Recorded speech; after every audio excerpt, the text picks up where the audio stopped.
తెలంగాణ భవన్లో కేసీఆర్ మాట్లాడుతున్నారు. లైవ్ లో చూద్దాం.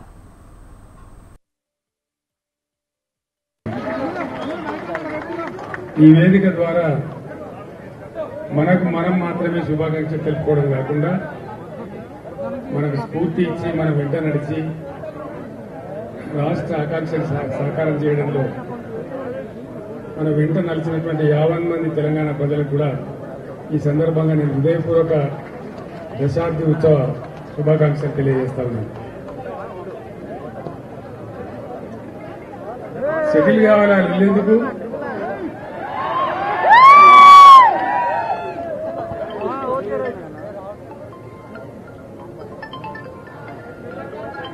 కొన్ని క్షణాలు చాలా గొప్పగా ఉంటాయి. జీవితంలో ఎవరికైనా కొన్ని బాధ పెట్టేవి ఉంటాయి. ఇది ఒక గొప్ప ఉద్విగ్నమైనటువంటి క్షణం ఈరోజు.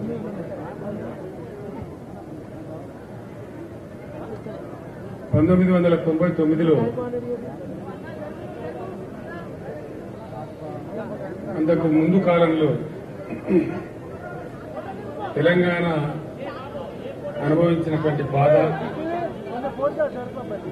సమాజమే ఒక భయంకరమైనటువంటి బాగా వస్తుంది. మంచిగా ఎందుకు వినబడతలేదు?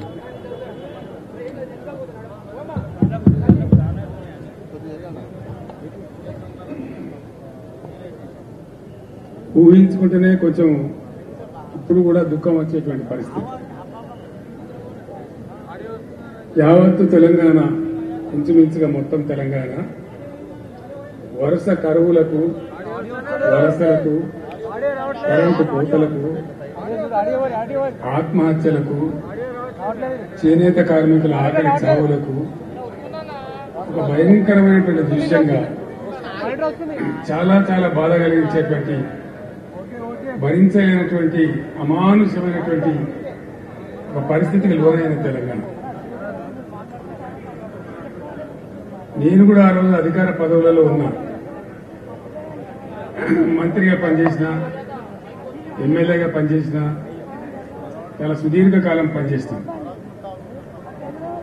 ఇప్పుడు లేరు మిత్రులు, కానీ కొద్దిపాటి పిడికడ మందిగా ప్రభుత్వాలలో కొనసాగుతున్నటువంటి మిత్రులు, అనేక హోదాలలో పనిచేసిన వాళ్ళం చాలా సందర్భాలలో కలిసి మా దుఃఖాన్ని పంచుకుని బాధపడేది. అసలు ఏం జరుగుతా ఉంది, ఈ గడ్డ, ఈ ప్రాంతం గతి ఏమిటి? ఒక అగమ్య గోచరమైన పరిస్థితి, ఒక అసహాయ నిస్సహాయ స్థితి. ఏం జరుగుతుందో కూడా అర్థం కాదు. నేను ఎమ్మెల్యేగా ఉండే టైంలో మన తెలంగాణ ప్రాంతానికి సంబంధించినటువంటి ఒక 25-30 మంది శాసనసభ్యులతోని కనీసం ఒక 30 సార్లు సమావేశాలు పెట్టినాం. ఏం చేద్దాం, అసలు ఏం చేయాలా, ఏం జరగాల, మన గతి ఇంతేనా, మనకేం నిష్కృతి లేదా, ఎవరు కూడా చెప్పలేని పరిస్థితి. ఒక పరిహాసాస్పదంగా తెలంగాణ అంశం మారిన పరిస్థితి.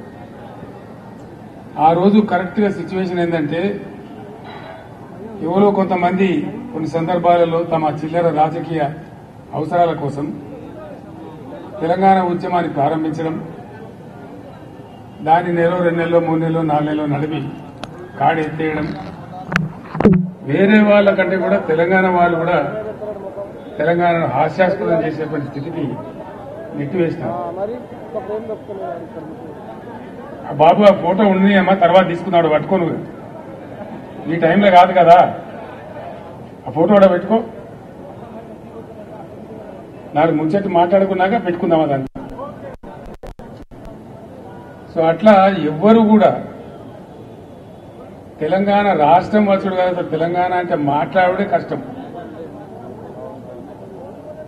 హృదయ భాస్కర్ అనే ఒక ఎమ్మెల్యే శాసనసభలో తెలంగాణ అంటే స్పీకర్, ఆనాడు ఉన్నటువంటి స్పీకర్, మీరు తెలంగాణ అనే పదమే మాట్లాడకూడదండి, వెనుకబడిన ప్రాంతం అని మాట్లాడండి అని, తెలంగాణ అనకూడదు అని స్పీకర్ స్థానం నుంచి ఉత్తర్వులు జారీ చేసేటువంటి దుస్థితి. అంటే ఎక్కడికి పోయింది తెలంగాణ?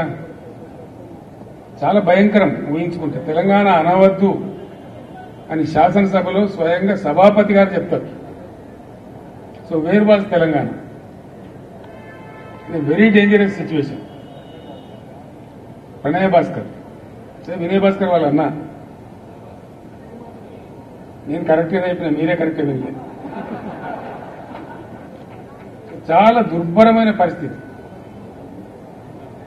ఎక్కడన్నా ఏదైనా సందర్భంలో 10 మంది కూర్చున్న చోట తెలంగాణ ముచ్చట పడితే క్యా లగాయ పై క్యా దుకాన్ లగాయ, అంత ఈజీగా అంత పేలవం అయిపోయింది తెలంగాణ.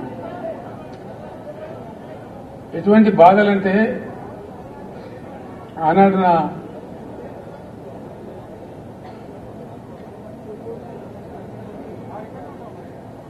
అడ్వైజర్గా, సహచరునిగా రాజీ లేని పోరాటం చేసినటువంటి మాన్యులు స్వర్గీయ జయశంకర్ గారు నాతో పాటు ఉండేది. అనుక్షణం ప్రతిక్షణం ఉండేది నాతో పాటు, అన్ని సందర్భాలలో ఉండేది. ఆయన ఎంత గొప్పవాడంటే చాలా మంది జీవితంలో చాలా పనులు చేస్తారు, ఏదో ఒక స్టేజ్లో రాజీ పడిపోతారు. ఎందుకు పడతారో తెలియదు. కఠోరమైన సిద్ధాంతాలు నమ్మినటువంటి కొంతమంది పెద్దలు కూడా ఒక సందర్భం వచ్చేటప్పటికీ ఆ సిద్ధాంతాన్ని పక్కకు పెట్టి కూడా కొన్ని పనులు చేస్తారు. ప్రొఫెసర్ జయశంకర్ గారికి ఉన్న ఒక గొప్పతనం ఏంటంటే ఆయన ఆజన్మ తెలంగాణవాది, ఆజన్మ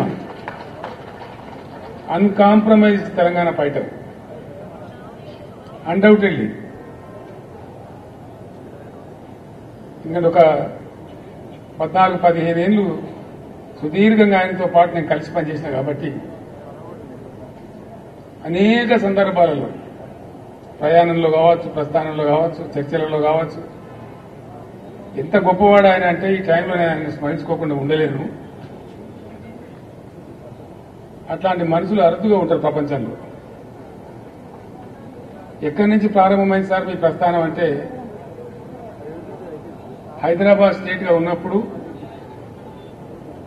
అక్కడ ఆంధ్ర రాష్ట్రం ఉన్నప్పుడు నిజాం రాజు పెట్టినటువంటి పాఠశాలలు ఉండేవి మన దగ్గర. మల్టీపర్పస్ హై స్కూల్స్ కావచ్చు, మరొకటి కావచ్చు. మర్కజీ స్కూల్ అని ఒకటి ఉండేది వరంగల్ టౌన్ లో. ఆ మర్కజీ స్కూల్లో ఆయన విద్యార్థిగా ఉండే టైంలో ఆంధ్ర ప్రాంతం నుంచి ఉన్నటువంటి ఆనాటి అయ్యదేవర కాళేశ్వరరావు వగైరా వగైరా వ్యక్తులు వచ్చి తెలంగాణ ప్రజలను మానసికంగా సిద్ధం చేయడానికి కొన్ని ప్రయత్నాలు చేసేవారు.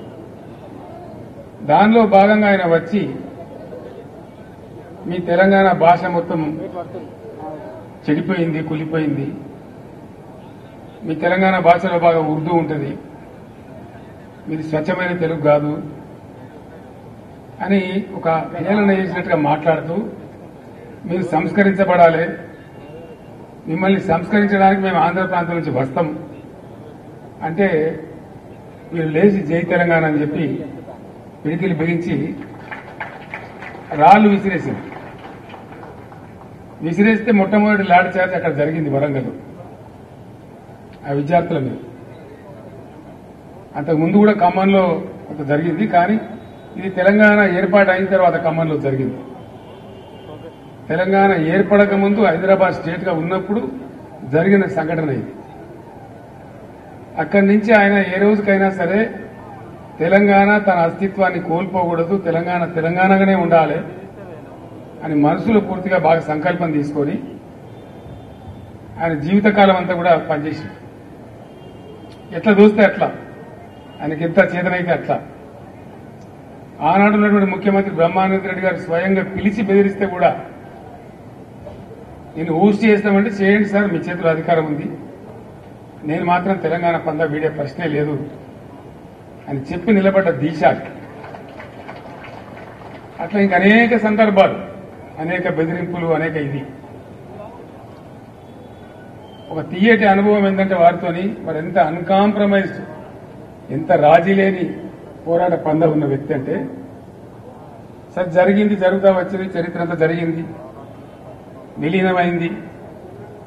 విలీనం టైంలో సిటీ కాలేజ్ దగ్గర 7 విద్యార్థులు చంపేసినారు కాల్పులలో. అవన్నిటికీ సాక్షి ఆయన. తదనంతరం తెలంగాణ ఉద్యమం కోసం కూడా పరితపించిన వ్యక్తి. 69లో ఉద్యమం వచ్చింది. చాలా ఉవ్వెత్తున ఎగిసిపడ్డారు. చాలా మంది పెద్దలు పోరాటం చేసినారు. వాళ్ళని కూడా మనం సదా స్మరణీయులు. వాళ్ళు నా ముందు కూర్చున్నారు విజయసింహారెడ్డి గారు, నల్గొండ నాయకులు. వారి తండ్రి గారు బ్రహ్మాండమైనటువంటి కృష్ణారెడ్డి గారు ఆ రోజు పోరాటంలో అగ్రభాగంలో ఉన్నారు. నా పక్కన ఉన్న పోచారం శ్రీనివాసరెడ్డి గారు 69లో ఇక్కడ ఇంజనీరింగ్ కాలేజీ విద్యార్థిగా ఉంటూ పాలిటెక్నిక్ కాలేజీలో అనేక సార్లు లాఠీ దెబ్బతిని జైలుకు పోయినారు. చాలా మంది గురించి చాలా మందికి తెలియదు. అనేకులు పనిచేసినారు, పని చేయలేదని ముచ్చట్లేదు. వారందరూ కూడా మనకు సదా స్మరణీయులు. వాళ్ళందరికీ మనం చేయెత్తి మొక్కాల్సిందే. ఉవ్వెత్తిన ఎగిసిపడ్డ ఆ ఉద్యమం కొద్దిగా పందా యొక్క లోపం వల్ల, వ్యూహ లోపం వల్ల అది ఘోరంగా విఫలమైపోయింది. విఫలమైన తర్వాత కూడా జయశంకర్ గారు తన పందా వీడలేదు. ఆయన రాస్తూనే ఉన్నాడు, సమీకరిస్తూనే ఉన్నాడు. ప్రతి సంవత్సరం బడ్జెట్లు అనాలిసిస్ చేస్తూనే ఉన్నాడు.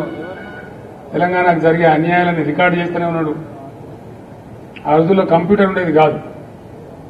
కంప్యూటర్ వచ్చేదాకా, కంప్యూటర్ వచ్చిన తర్వాత కూడా ఆయన రికార్డు చేస్తూనే ఉన్నాడు. చేసి జరుగుతూ ఉండే. నేను అడిగిన ఒక రోజు జయశంకర్ గారు 69లో ఘోరమైన వైఫల్యం వచ్చింది కదా, ఇంకో విచిత్రమైన విషయం మీకు గుర్తు చేయాలి. నేను ఇవి అవసరం, మనకు తెలియాల్సిన అవసరం ఉంది.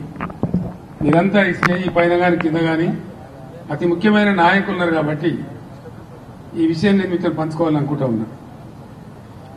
69 ఉద్యమంలో ప్రధానమైనటువంటి అంశం ముల్కీ రూల్స్. చాలా ప్రధానమైన అంశం. ఆనాడు ఉన్నటువంటి యువకులు, చదువుకుంటున్న విద్యార్థులు, ప్లస్ ఉద్యోగులుగా ఉన్నటువంటి వాళ్ళు, మన టీఎన్జీఓలు, వాళ్ళు కూడా బాగా హైలైట్ చేసి కొట్లాడిన విషయం ఏంటంటే ముల్కీ రూల్స్. మేము చదువుకుంటే ఏం లాభం, మా ఉద్యోగాలు మాకు వస్తలేవు కదా, తస్కరించబడుతున్నాయి కదా అనేది మేజర్. నీళ్ల విషయంలో అప్పుడు కాలాలకు వచ్చే బాగుండేది, వర్షాలు బాగా కురిసేది. ఈ మన మన మన ఉద్యమ ప్రస్థానంలో జరిగిన ప్రస్తావన తక్కువ ఉండేది అప్పుడు. కానీ ప్రధానంగా ముల్కీ రూల్స్ మీదనే ఉండేది. ఒక విచిత్రమైనటువంటి పరిస్థితి ఏంటంటే ముల్కీ రూల్స్ పేరిటనే అసలు అందులో పాల్గొనే వాళ్ళు చెప్తే కళ్ళకు నీళ్లు వస్తాయి మనకు. రాజ్భవన్ గేట్ ఎదురుగా ఒక సంఘటన, వాళ్ళు బుల్లెట్లు కొడతా ఉంటే వీళ్ళు రాళ్లు కొడతా ఉంటారు, చచ్చిపోతున్నారు. ఇంద్రవెల్లిలో గిరిజనులు ఏ విధంగా కొట్లాడినరో, పోలీసు తూటా వస్తా ఉంటే మరో 10 మంది ఉరుకుతా ఉన్నారు. తూటా గదురుగా తూటా వస్తుంది, నేను చస్తా అని తెలిసి కూడా. అంత ఆవేశపూరితంగా ఉద్యమం జరిగింది. చచ్చిపోయినారు, 8-9 మంది చచ్చిపోయినారు ఆ రైలు పట్టాల మీద పడి, రాజ్భవన్ ఎదురుగానే. అంత బాగా జరిగింది. సరే, ఉద్యమం సమసిపోయింది, తెలంగాణ రాలేదు. ఉద్యమ సందర్భంలో కొత్త పొటమరింపు. ఉద్యమం అయిపోయిన తర్వాత పివి నరసింహారావు గారిని ముఖ్యమంత్రి పెట్టినారు. పివి నరసింహారావు గారు ముఖ్యమంత్రిగా ఉన్నారు. ఆయన కూడా తెలంగాణ బిడ్డ. ఆయన 2 రాష్ట్రాలు కలవాలని ఉండే ఆయనకు పాపం. విశాలాంధ్రలో ఏదో గొప్ప జరుగుతుందని ఆయన కూడా ఆశపడ్డాడు. కానీ మోసం జరిగింది. ఆయన మనసులో ఉంది. ముల్కీ రూల్స్ కు సంబంధించిన అంశం పోరాటం నుంచి, ఉద్యమ రూపం నుంచి పోయి లీగల్ బ్యాటిల్ గా మారి సుప్రీంకోర్టులో పెండింగ్ లో ఉంది. కరెక్ట్ గా 73లో పివి గారు ముఖ్యమంత్రి ఉండే టైంలో సుప్రీంకోర్టు తీర్పిచ్చింది తెలంగాణకు అనుకూలంగా. Mulki rules shall continue for Telangana అనగానే ఆంధ్రాలో జయాంధ్ర మూవ్మెంట్ పెట్టింది. జయాంధ్ర ఉద్యమం పెట్టి చాలా ఘోరంగా జరిగింది. అది కూడా అక్కడ కూడా 60-70 మంది చనిపోయినారు పోలీసు కాల్పులలో. వందలాది వేలాది మంది అరెస్టులు అయినారు. చాలా ఒక 5-6 నెలల పాటు బీభత్సంగా జరిగింది. అది కూడా మళ్లీ ఢిల్లీ ఆ ఆంధ్ర ప్రాంతంలో జరిగిన ఉద్యమాన్ని మాత్రమే పరిగణలోకి తీసుకొని సుప్రీంకోర్టు తీర్పును కాలరాస్తూ రాజ్యాంగ సవరణ చేశారు. నేను ఎందుకు చెప్తున్నా ఈ అంశం ప్రధానంగా అంటే 69లో ఉద్యమం కూలిపోయి నిరాశకు గురైన తెలంగాణ ఇక లెవ్వలే. ఏ ముల్కీ రూల్స్ కోసమైతే రాజ్భవన్ గేట్ కాడ 8-9 మంది విద్యార్థులు చచ్చిపోయే పరిస్థితి వచ్చిందో, అంత ఆవేశపూరితంగా జరిగిందో, ఒక్క విద్యార్థి కాలేజీ లేడండి, యూనివర్సిటీ లేడు. నేను చిన్న పిల్లవాడిని 9వ తరగతిలో ఉన్నప్పుడు సిద్దిపేటలో బై ఎలక్షన్ వస్తే అప్పటి టీపీఎస్ అధ్యక్షుడు మదన్ మోహన్ గారు అక్కడ పోటీకి వచ్చారు. డాక్టర్ చెన్నారెడ్డి గారు తదితరులతో వచ్చి మా ఇంట్లోనే క్యాంప్ ఉన్నారు.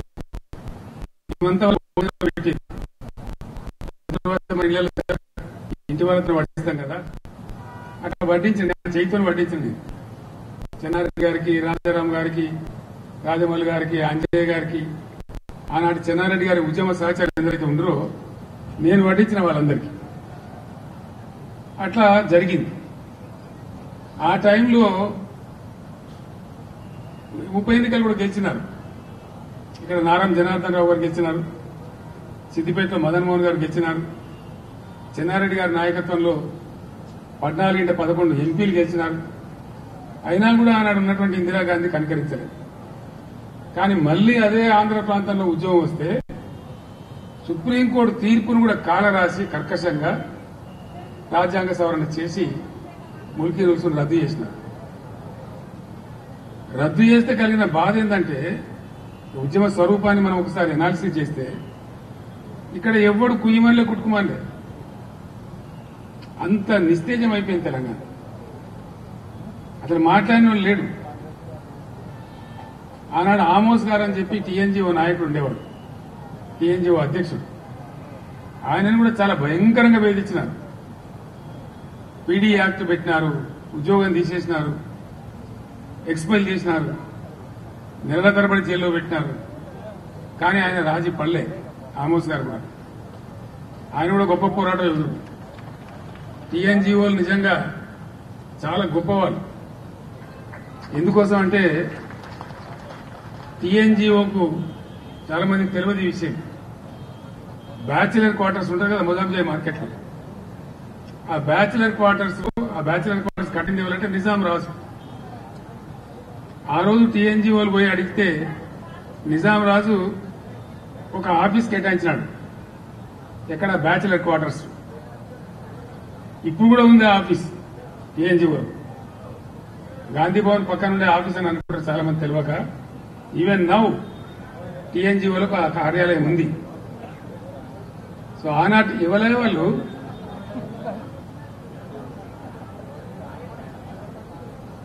వాళ్ళకి సబ్జెక్ట్ పట్టలేని వాళ్ళు మనం పంపిస్తే మంచిది. అంటే ఆ టీఎన్జీఓ కార్యాలయం ఇప్పుడు కూడా ఉంది. తమాష ఏంటంటే ఆంధ్రప్రదేశ్ ఏర్పడి 58 సంవత్సరాలు ఆంధ్రప్రదేశ్ గా కొనసాగినా టీఎన్జీఓలు మాత్రం వాళ్ళ ట్యాగ్ తీసేసుకోలేదు. ఎంతమంది ముఖ్యమంత్రులు గివ్ ఏ బిగ్ హ్యాండ్. ఇంతమంది ముఖ్యమంత్రులు ఉన్నారు కదా, స్వామిగౌడ్ గారు వారు టీఎన్జీఓ అధ్యక్షులుగా పనిచేసి ఉద్యమంలో ఉరుగు తొలగించారు. దేవి ప్రసాద్ గారు ఉన్నారు. వాళ్ళు ఎన్నడూ కూడా ఆ టీఎన్జీఓ ట్యాగ్ తీసేయలేదు. ఒకటే స్టేట్ కదా, ఎందుకయ్యా మళ్ళీ తెలంగాణ పేరు మీద ఉద్యోగ సంఘం అంటే మేము తెలంగాణ ఉద్యోగ సంఘం అయినా ఉంటాం, మంచి అయినా సరే చెడ్డ అయినా సరే అని ఉన్నటువంటి ఒక గొప్ప టీఎన్జీఓ సంఘం. కొద్దిమంది అంటే జయశంకర్ లాంటి వాళ్ళు, టీఎన్జీఓ లాంటి వాళ్ళు అక్కడో వాళ్ళు తమ పట్టు మీద ఉన్నారు. మనసులో ఉన్న భావాన్ని అట్లా పెట్టుకుని ఉన్నారు. దిక్కుమొక్క లేకపోయినా ఉన్నారు. ఇట్లా ఉండే తెలంగాణ. నేను జయశంకర్ గారిని అడిగిన, సరే ఉద్యోగం ఆరిపోయింది, ఎక్కడో లేకుండా అయిపోయిండు, ముల్కీ రూల్సే రద్దు చేస్తే మాట్లాడేవాళ్ళు లేకుండా పోయిండు, మరి మీరేం చేశారు సార్ అని అడిగారు. ఏం లేదు, లెక్కలేసుకుంటూ కూర్చున్నా, ఎక్కడన్నా సుఖదగి పడేట్టు మీటింగ్ పిలిస్తే పోదుంటి, అందులో భాగంగా మీ దుబ్బాక కూడా వచ్చినా అని చెప్పిండు. మీ దుబ్బాక ప్రాంతమే కదా, అక్కడ కూడా వచ్చినా అని చెప్పి. ఎంతమంది వద్దు మీ మీటింగ్లో కొని అడిగింది. 15 మందో 10 మందో 20 మందో వచ్చేది. అక్కడికే మేము తృప్తి పడేది అన్నాడు. ఎందుకు ఆ ఉద్యమ ఆ సభలు ఎందుకు కొనసాగించారు అంటే ఆయన నికార్సైన తెలంగాణ వాది కాబట్టి నాతో ఒక మాట చెప్పిండు. ఏనాటికన్నా ఓ కేసీఆర్ లాంటి ఒక రాకపోతాడా తెలంగాణకు? వచ్చే నాటికి ఎవడన్నా ఒకడు వస్తే తాలూకా ఒక 10 మందో 15 మందో రెడీగా ఉండాలి తెలంగాణ వాదులు అనే దాంతో మేము కొనసాగించినాము. ఆ సోయి మిగిలింటే చాలు అనుకొని ఆ తిప్పలవాటం అని చెప్పింది. అంటే నికార్సైన తెలంగాణ వాదులు, నిజమైన తెలంగాణ వాదులు అవి అట్లా పనిచేసిండ్రు, అట్లా ఉన్నారు. పాపం ఆశ లేదు, ఆదరించే వాళ్ళు లేడు, అన్నం పెట్టేవాళ్ళు లేడు, కార్లు లేవు, బ్యాండ్లు లేవు, మేళాలు లేవు, ఏం లేదు. వ్యక్తులుగా ఉన్నా కూడా వాళ్ళ పట్టుదల అంత గొప్పగా ఉండి పనిచేసింది. సో వారితో పాటు కొంతమంది సహచరులు ఎప్పటికప్పుడు షేర్ చేసుకునే వాళ్ళు ఉన్నారు. నిజానికి నేను ఉద్యమం ప్రారంభించేదాకా జయశంకర్ అనే ఒక వ్యక్తి ఉన్నాడని నాకు కూడా తెలియదు. ఆయన ఎవరు న్యూ ఎంత కూరుకపోయింది పాతాళ లోకంలో అంటే చాలా దారుణంగా. అసలు మనోళ్లే మొత్తం హైదరాబాద్ లో బతుకమ్మ పండుగ ఆడితే మోటు ఆడే పరిస్థితి లేదు. తెలంగాణ బిడ్డలే గాని బతుకమ్మ ఆడితే ఏమనుకుంటారో ఏందో అనే పరిస్థితి హైదరాబాద్ లో. మనోళ్ళంతా ఆనగకాయ బంద్ చేసి సొరకాయను మొదలుపెట్టారు, పుట్టికూర బంద్ చేసి గోంగూరను మొదలుపెట్టారు. అంటే మన మాతృభాషను, మన స్వతహాగా మన పుట్టినప్పటి నుంచి ఉన్నటువంటి భాషను కూడా మాట్లాడితే మొరటేమో ఏమని అనుకుంటారేమో అనే స్థాయికి నెట్టివేయబడ్డ తెలంగాణ ఘోరాతి ఘోరం. నేను జయశంకర్ గారు ఒక రోజు ఉద్యమంలో తిరుగుతా ఉన్నాం. ఆ పై ప్రాంతానికి పోయినాము, ఆదిలాబాద్ బహుశా ఏ ప్రాంతానికి పోయినామో. తిరిగి హైదరాబాద్ వస్తా ఉన్నాం. వస్తా ఉంటే పైనుంచి కోరుట్ల, జగిత్యాల నుంచి ఆ సిరిసిల్ల మీదుగా వస్తా ఉన్నాం. సిరిసిల్ల పట్టణంలో రాత్రి మేము 11:45 అవుతా ఉంది. కారు హెడ్లైట్లలో కనపడుతుంది, గోడల మీద నినాదాలు. విపరీతంగా 10ల సంఖ్యలో చచ్చిపోతారు. దుబ్బాకలో, పోచంపల్లిలో, సిరిసిల్లలో, అనేక చేనేత ప్రాంతాలలో డజన్ మంది చచ్చిపోడు, 6 చచ్చిపోడు, 7 చచ్చిపోడు ఒకటే రోజు. అక్కడ ఉన్న కలెక్టర్ గారు జనార్దన్ రెడ్డి గారు అని ఉండే పాపం, జాయింట్ కలెక్టర్. ఆయన గోడల మీద రాయించిండు రాత్రి. ఏం రాయించిందంటే ఆత్మహత్యలు, సావులు సమస్యకు పరిష్కారం కావు, మీరు చావకండి. అప్పటికి 60 ఏళ్ళు 65 ఏళ్ళు స్వతంత్రం వచ్చి దేశానికి. నేను జయశంకర్ గారితో 60 ఏళ్ల స్వతంత్ర దేశంలో ఏమో గీ నినాదాలు మనం గొడవల మీద చూసేది. ప్రపంచం ఎట్టిపోతుంది, మనం ఎట్టిపోతున్నాం. మనం బతికేది సార్ ఈ తెలంగాణ అంటే. ఇక అయితే నీతో కావాలని కేసీఆర్ నువ్వు దండాడాలి, ఇవ్వకుండా నువ్వు గట్టిగా మొండి ఉన్నావు, నువ్వే కొసదాకా నిలబడాలి, ఏం చేస్తావో చేయాలి అని. అట్లాంటి సందర్భాలు. తెలంగాణ అంటే అంత చులకన భావం, ఏహ్య భావం. తెలంగాణలో ఉండే శాసనసభ్యులకు ఒకనొకరు కొంత మనసులో ఉన్నా ఏం చేయగలుగుతాం మనం, ఏం చేయలేం కదా. నేను మీటింగ్ లో పెట్టినప్పుడల్లా ప్రతివాడు అన్నా మన ఉద్యోగాలు పోతే తప్ప మన తెలంగాణలో మనం నమ్మరు, ఇది అయ్యేది కాదు, పోయేది కాదు, వృధా ప్రయాస అనే ఒక నిర్లిప్తత, నిరాశ, అసహాయ పరిస్థితి ఎల్లడలు కనపడేది. ఈ నిర్లిప్తత ఎంత పెరుగుతూ పోయిందో తెలంగాణ పరిస్థితులు కూడా, సామాజిక పరిస్థితులు కూడా అంత దారుణంగా దిగజారుతూ పోయింది. ఏడాదికి దించేసాం. దాని పీఈ సాబ్ కూడా అట్లే దించేసింది, అందరిని దించేసారు. ఆయనలే 3, చెన్నారెడ్డి, అంజయ్య, పివి నరసింహారావు గారు. వాళ్ళని కూడా బతకనియలే, ఏదో సాకు పెట్టే దించే. చివరికి అంజయ్య గారు ముఖ్యమంత్రి అయిన టైంలో ఆయనకు మనసులో ఉన్న ప్రేమకమాన పోయి అందరికి అధికారులు చెప్పి జూరాలకు ఫౌండేషన్ వేసిండు ఆయన. ఈ తర్వాత కట్టిండు. కడితే ఏమైందంటే సీఎండ్ ఎంజాయ్ అంతే, నీళ్లు వస్తాయి పోతాయి. కర్ణాటకది కొంత భూమి మునిగింది, వాటి నిండా నింపునే నీళ్లు. ఇక కాలువ ఎవరు నీళ్లు వారే, ఏం లేదు. గులాబీ జెండా ఎగిరేదాకా కూడా చూడాల పరిస్థితి అదే, అట్లే ఉండే. ఉన్న ఆర్డీఎస్ కాలువను నాశనం పట్టించిండ్రు. 85,000 ఎకరాలకు ఉన్నటువంటిది మొత్తం 10,000 ఎకరాలకు వచ్చింది. జూరాలనేమో జస్ట్ సీఎన్ఏ నీళ్లు వస్తా ఉంటాయి పోతా ఉంటాయి, ఏం లేదు మనకి. పట్టలేదు పిక్నిక్ పోయినట్టు. మన దానిలో ఉంటుంది కానీ మనది కాని ప్రాజెక్ట్ అది. అప్పుడు నేను చాలా భయంకరంగా దాడి పెట్టి పాలమూరు సభలో గర్జిస్తే అప్పుడు మోకాళ్ళ మీద ఊరికి అప్పుడున్న ప్రభుత్వం కర్ణాటకకు డబ్బులు చెల్లించి అప్పటి నుంచి జూరాలు నింపడం, కాలువ కింద సాఫ్ చేయడం అనేది స్టార్ట్ అయింది. ఆర్డీఎస్ కూడా అప్పటిదాకా అడిగిన వాళ్ళు లేడు, పడుచుకున్న వాళ్ళు లేడు, మాట్లాడిన తెలంగాణలో మరి ఆ జిల్లా నుంచి ఎమ్మెల్యేలు లేరా, ఎంపీలు లేరా, మంత్రులు లేరా అంటే ఉన్నారు కానీ బానిసలు, కట్టు బానిసలు, నోరు తెరిచే ధైర్యం లేదు. ఆర్డీఎస్ కూడా దూరాల లింక్ ఛానల్ పెట్టి దాని దుకాణం మొదలుపెట్టినారు. ఇట్లా అనేక అనుభవాలు. నేను చేసిన ఆర్డీఎస్ పాదయాత్ర తర్వాత కొన్ని ఫలితాలు, హాలియాటు కోదాడ పాదయాత్ర చేస్తే లెఫ్ట్ కెనాల్ మీద, నాగార్జున సార్ లెఫ్ట్ కెనాల్ మీద కొంత రిలీఫ్, విజయసింహారెడ్డి గారి నాయకత్వం వహించింది దానికి. అప్పుడంతా కూడా అక్కడ కుడికాలో ఒక ఫ్రీ, ఎడమ కాలుకేమో కరెంట్ ఛార్జీలు. నల్గొండ సభలో గర్జించిన నేను, సమైక్య రాష్ట్రంలో సమగ్రాభివృద్ధి అంటే ఇదేనా? ఒకటే ప్రాజెక్టు ఉండే, ఒక కాలువకు ఒక రీతి, ఇంకో కాలువకు ఇంకో నీతిరా, ఇంకెందుకు ఉండాలి తెలంగాణ ఆంధ్రప్రదేశ్ లో మాట్లాడితే అప్పుడు తెల్లారి మంత్రి వచ్చి మిర్యాల కూడా మీటింగ్ పెట్టి లేదు లేదు రేపటి నుంచిగా ఇది కూడా మేమే కడతాం, బిల్లులు గవర్నమెంటే కడతామని చెప్పింది. అంటే తెలంగాణలో నాయకులు లేరా, ఎమ్మెల్యే లేరంటే ఉన్నారు. అందుకే నేను తిట్టేది కదా అప్పుడు, దద్దమ్మలు, శాతగాని వాళ్ళు, సవటలని. నేను వట్టి కాదు, అయినా నేను కారుకూతలు బియ్యలేదు, చేతగాని వాళ్ళని తిట్టేది. ఇంకా మూడు మాటలు నేను మాట్లాడలేదు. దానికే కేసీఆర్ భాష నా మీద బదనాం కూడా పెట్టింది. సరే దాన్ని నేను తిప్పి కూడా కొట్టేది. అంటే అంత కూరుకపోయి అంత పాతాళంలో అయ్యకు కాకుండా, అవని కాకుండా, ఇవని కాకుండా ఉన్న తెలంగాణ చాలా భయంకరం, దిక్కుదోచని స్థితి. ఐదుగురం కలిసి తెలంగాణ గురించి మాట్లాడదాం కూర్చుందామన్నాడు, ఏం దుకాణం పెట్టిన అనుకుంటా ఓ ఈ తెలంగాణకు ఒక పత్రిక లేదు, ఒక టీవీ లేదు, ఇక వాళ్ళు రాసిందే రాత, గీసిందే గీత, అదే వార్త.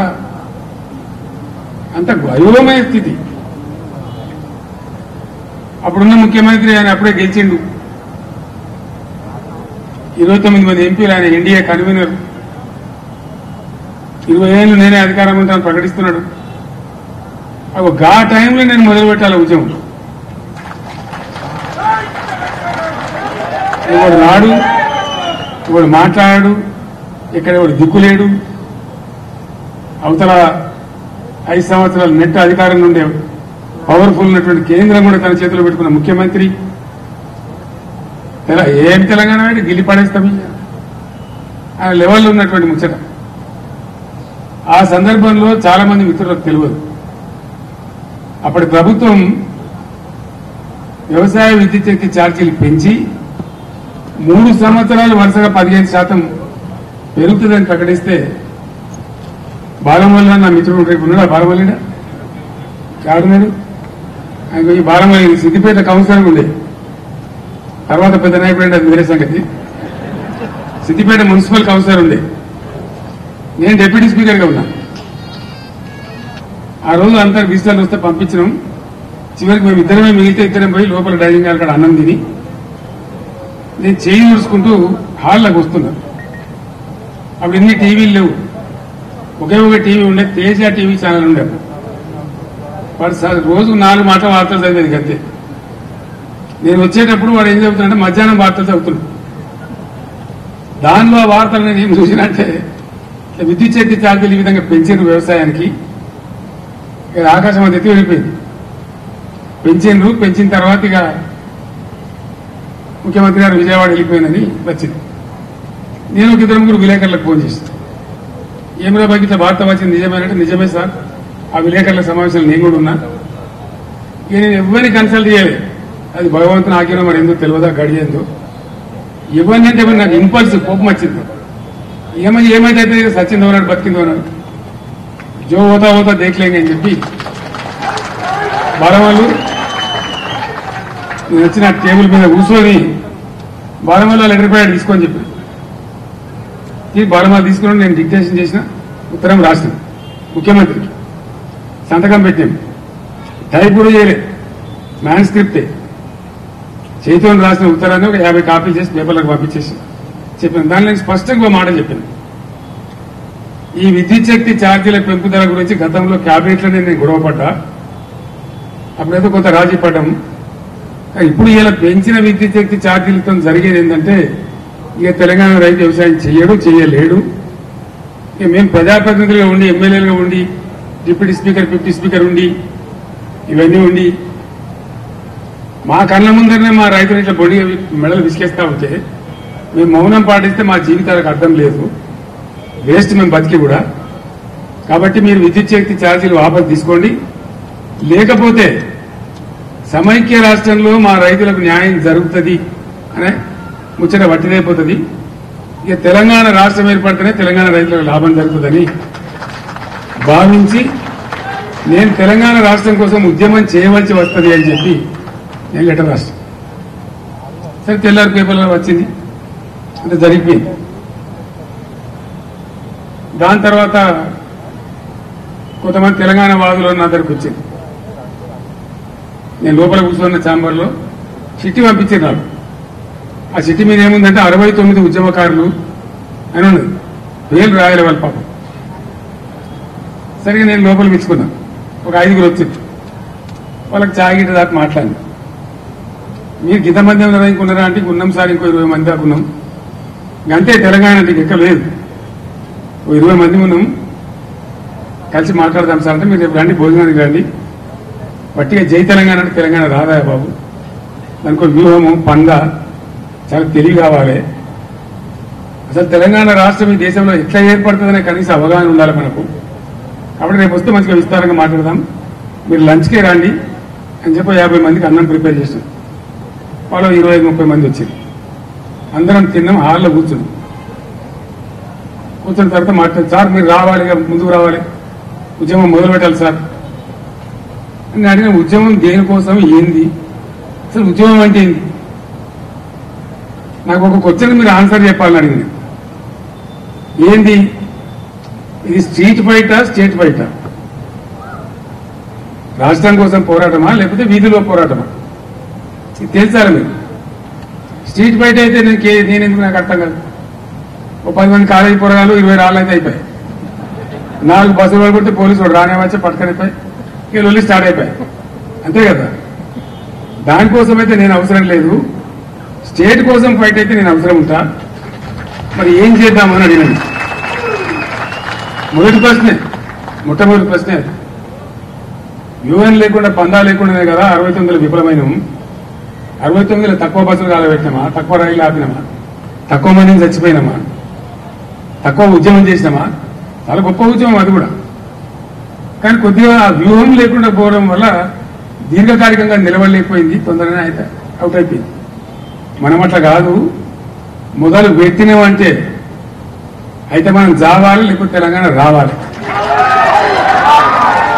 కానీ ఎట్టి పరిస్థితులు ఆపద్దు. నడమల మనం చచ్చిపోతాం. ఢిల్లీలో కూడా అడిగితే ఇప్పుడు నేను ఒక కాంగ్రెస్ అడుగుతుండే, నువ్వు ఎక్కువ గడబడి చేస్తావు ఏందివా కేసీఆర్ అంటే, నేను చెప్పాను అదే కేసీఆర్ పోతే ఇంకో పీసీఆర్ రెడీ ఉన్నారు నడపడానికి. ఉద్యమ స్థాయి ఆడికి లేచింది, నీకు అర్థమైతే లేదు. మీకు మీరు గోల్ దింపుతాం అనుకుంటున్నా దింపలేరు, మీరు నన్ను కథం చేసినా దింపలేరు అని చెప్పారు. వాడు నన్ను అడిగింది ఊ ఇస్ దట్ పీసీఆర్ అని.